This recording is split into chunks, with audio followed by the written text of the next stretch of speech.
Hvad er din kommentar til den dobbelte påtale, du fik af ham for din opstilling i sidste uge? Hvad skal man sige til, at man får en skideballe? Altså, Er det det, du har fået? ja, jeg har fået en skideballe. Hvorfor har du ikke ville kommentere sagen indtil videre? Jamen, hvad skal man sige til det? Det ved alle, jeg har fået en skideballe.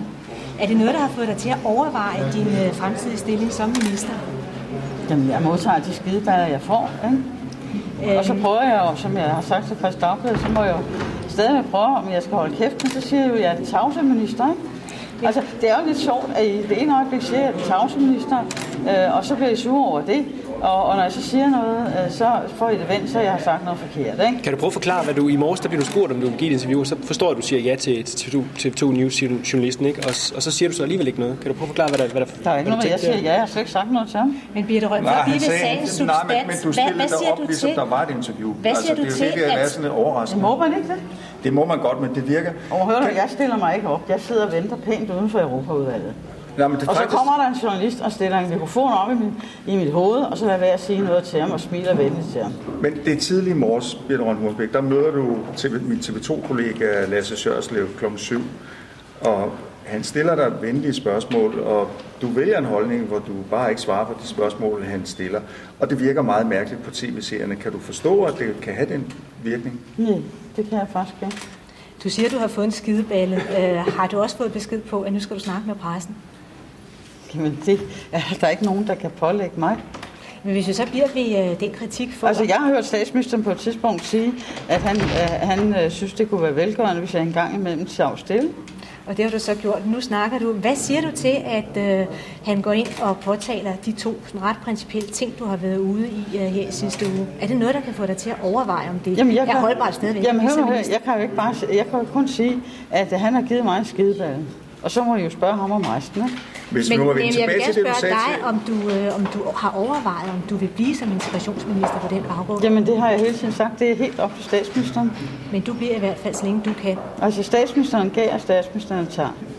Du siger, at vi skal konsultere Kristi Du siger, at vi skal konsultere Kristi Dagblads hjemmeside for at gøre os bekendt med dine holdninger. Der taler du rent faktisk også om, at du har haft lidt svært ved at vente dig til rollen som minister, at den ytringsfrihed, man har som menigt folketingsmedlem, måske ikke helt er den samme, som når man er minister. Kan du forklare lidt om, hvor I består forskellen og de vanskeligheder, du har haft ved det? Jamen, der er forskellige roller, simpelthen. Når man er medlem af regeringen, så udsætter man sig på regeringens vegne. Og det har du haft svært ved lige at vente dig til? Det siger du i Kristeligt Dagblad, som du siger, vi skal konsultere. Det skal jeg også. Jamen altså, hvad skal jeg sige til det? I kender mig. Har du nogensinde fortrudt, at du sagde ja til at blive minister? Jamen, det kan jeg da ikke få at vide. Hør nu her. Jeg har påtaget mig noget, jeg har aftalt med statsministeren. Og jeg er altså ikke den type, der render af pladsen. Men det lyder som om, du indimellem har tænkt, det her, det kan godt gå ind og blive for meget. Jamen, jeg vidste, hvordan det var inden. Så du har fortrudt af jer til, eller hvad? Ved du, jeg vidste, hvad det var. Og jeg havde haft min fulde frihed til at gå ud af statsministerens kontor. Så når du gang på gang bliver mødt af alle de her mange journalister, hvor vi jo er nogle af dem, så var du godt klar? Det er meget trættende. Jeg tror ikke, jeg skal spørge mere. Hvad vil du spørge om? Du har faktisk givet svaret. Du synes, det er meget trættende at møde alle de journalister. Men jeg forstår, at du var forberedt på det. Jo, men altså, hør nu her. Nu har jeg lige været i samråd i Kirkeudvalget. Det gider I ikke snakke om. I gider ikke snakke om alle de fantastiske integrationsinitiativer, vi tager i Integrationsministeriet, vel? I vil hele tiden have sådan noget flyder, om jeg går eller kommer. Det er der ret irriterende frem for at fortælle om alt det gode, vi gør i de to ministerier, jeg står for. Jo, men er du ikke også selv med til en gang imellem at piske sådan en stemning op? Altså, køre sagen så langt ud af statsministeren, han er nødt til at gå ind og kommentere? Jamen, statsministeren giver de skideballer, han giver. Du var lige ved at sige det. Han pisker ikke noget op.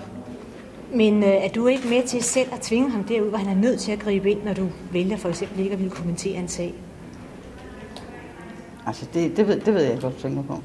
Nu her sidst, altså han har jo stået og sagt før, at Birthe Røn måske har et lidt anstrengt forhold til pressen.